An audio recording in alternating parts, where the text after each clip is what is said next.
สบายดีทุกท่านเนาะอยู่กับเฮามิสเตอร์ฟอนเนาะมื้อนี้เขาจะมาสอนลง YouTube เนาะมาบางคนก็บ่ฮู้เนาะว่าวิธีลง YouTube ลงจังไดเนาะมื้อนี้เฮาฮู้เนาะแล้วเฮาก็จะมาสอนให้น้องๆเบิ่งเนาะแล้วก็จะสอนให้น้องฮู้เนาะว่าวิธีลงจังไดเนาะโอเคเริ่มจากทำอิฐเข้า YouTube เนาะโอเคแล้วก็คลิกใส่วิดีโอเนาะจากคลิกแล้วก็นี่เฮาเลือกเนาะว่าจะเอาวิดีโอใดเฮาก็สามารถเอาเพลงวิดีโอลงได้กันเนาะซึ่งก็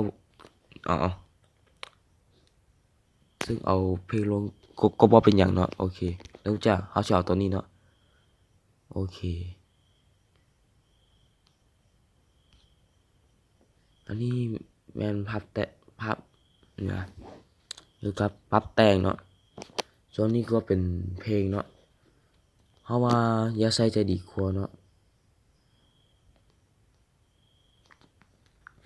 เพราะว่ามันจะการลงนั้นช้าแล้วก็ดนขึ้นเป็นชั่วโมงเนาะอย่าใส่เพลงจะดีกว่าเนาะโอเคเขาเคยใส่แล้วมันก็โดนพร้อมเนาะสัตว์เนาะเขาก็จะเขียนชื่อของคลิปเนาะโอเค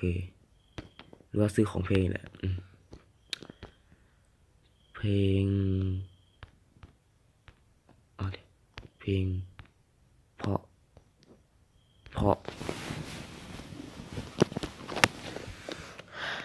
เพลงเพราะคำอธิบายสนเอาสนใจ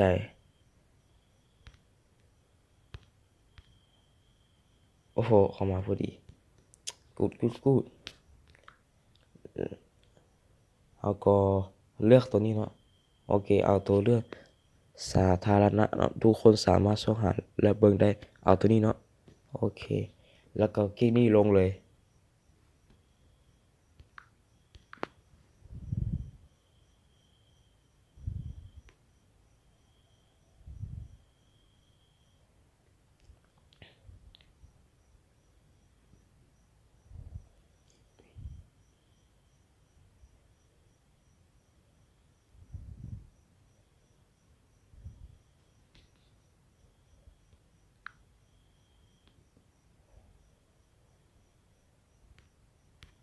และในที่สุดก็เบิ่งได้เนาะ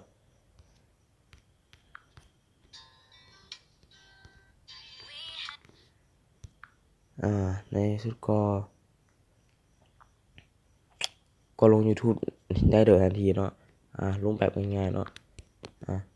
ถ้าใครคนไหนที่รู้วิธีนี้แล้วเนาะก็ไปลองเฮ็ดกันได้เลย